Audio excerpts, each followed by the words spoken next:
होता है, आपने पूछा, ऐसा इसलिए होता है कि अभी हमारे पूर्व वक्ता पांडे जी ने जो बीजेपी से हैं, आपने बताया, वो बता रहे थे कि कुछ मुसलमान भाई बाय चॉइस इंडिया में रह गए, इसलिए ऐसा होता है। मुसलमान इंडिया में बाय चॉइस नहीं रहे, मजबूरी में रहे। चॉइस से इन्होंने वोट पाकिस्तान के पक्ष में दिया था। जब जनमत संग्रह हुआ था मुस्लिमों के बीच में, तो यहां के 95% मुसलमान ने मुस्लिम लीग को वोट दिया था पाकिस्तान बनाने के पक्ष में, कि पाकिस्तान बनाइए, हम पाकिस्तान जाएंगे। तो चॉइस उनकी पाकिस्तान थी। यहां जो छूट गए वो मजबूरी में छूट गए। जो बड़े आदमी थे, पैसे वाले थे, वो पाकिस्तान चले गए। तो चूंकि अभी पांडे जी ने बड़े ही अच्छे आदमी बनने के लिए कहा कि मैं थोड़ा सा करेक्शन करूंगा फैक्चुअली। वो मजबूरी में नहीं गए, साजिशन यहां रह गए कि तुम वहां जाओ, बाकी हम दूसरा पाकिस्तान यहां बनाते हैं, बांग्लादेश तो बन गया। प्लीज जी, मान गया। तो बाय चॉइस इन्होंने बड़े ही भद्रता से कहा, और बहुत से मुस्लिम नेता भी कहते हैं कि हम बाय चॉइस इंडियन हैं, जो कि महा झूठ है, फरेब है। आपने बोला शैतानी है, तो आगे से पांडे जी ध्यान रखेंगे, बाय चॉइस नहीं बोलेंगे। दूसरी बात, किस तरह से कब्जा किया जाता है, आपने दिल्ली में दसियों उदाहरण दिया। मैं एक छोटा सा उदाहरण देता हूं। फिरोज शाह कोटला मैदान है, बहादुर शाह जफर मार्ग जिसे बोलते हैं, इंडियन एक्सप्रेस की बिल्डिंग सबसे अंत में है जी, और उसके जस्ट बगल में फिरोज शाह कोटला मैदान और इंडियन एक्सप्रेस के बिल्डिंग के बीच में एक जगह खाली है, जहां पे किला टाइप का कुछ है। अरुण जेटली स्टेडियम हो गया, अरुण जेटली स्टेडियम। जी जी, उसके और इंडियन एक्सप्रेस बिल्डिंग के बगल में एक जगह खाली है। बजाते शुक्रवार को ट्रक में भरकर दूर से मुसलमानों को लाया जाता है वहां नमाज पढ़वाने के लिए। यह मैं अपने आंखों से देखा हूं, जिस तरह से, जिससे कि इस जमीन पे कब्जा हो सके। इतना ही नहीं राकेश जी, आपकी रिपोर्टर नीलम शुक्ला जी जहां रहती है, जिस घर में रहती है, उस घर के आगे में मजार के नाम पर मस्जिद का निर्माण कर लिया गया है। आप उनसे पूछिएगा, नोएडा की बात बता रहा हूं। नोएडा में ऐसे कम से कम 4 जगह हैं।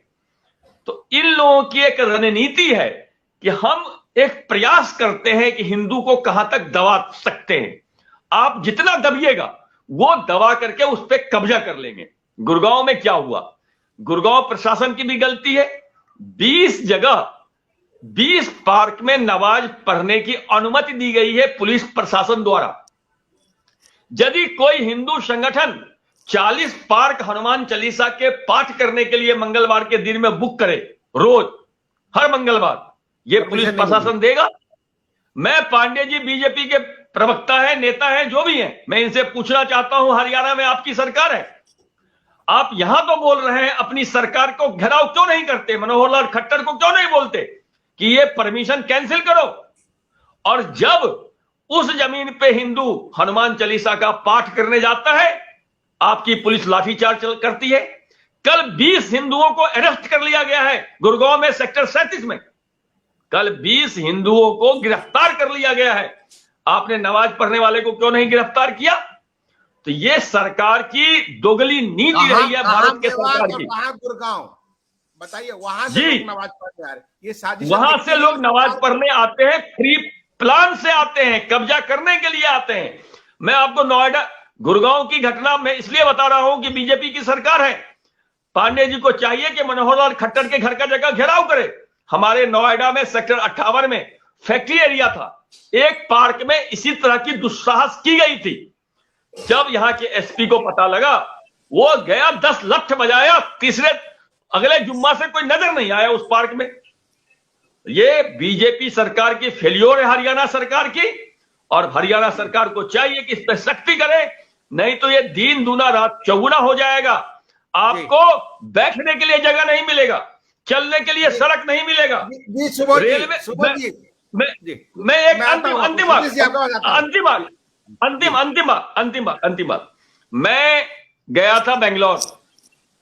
संजोग से मैं जुम्मा के दिन ही बेंगलोर में उतरा। बेंगलोर के हवाई अड्डे पे ऐसा दृश्य था जैसे आप किसी अरब कंट्री के हवाई अड्डे पे आ गए। बड़े ही भयावह दृश्य थे, आप देखते तो कांप जाते। वहां पे लगता था कि मैं कोई सऊदी अरबिया के हवाई अड्डे पे उतर गया हूं। वहां भी बीजेपी की सरकार है। सऊदिया के हवाई अड्डे में नमाज पढ़ने। जी जी तो बीजेपी, इससे हम बीजेपी को बरी नहीं कर सकते हैं। वक्त है ब्रेक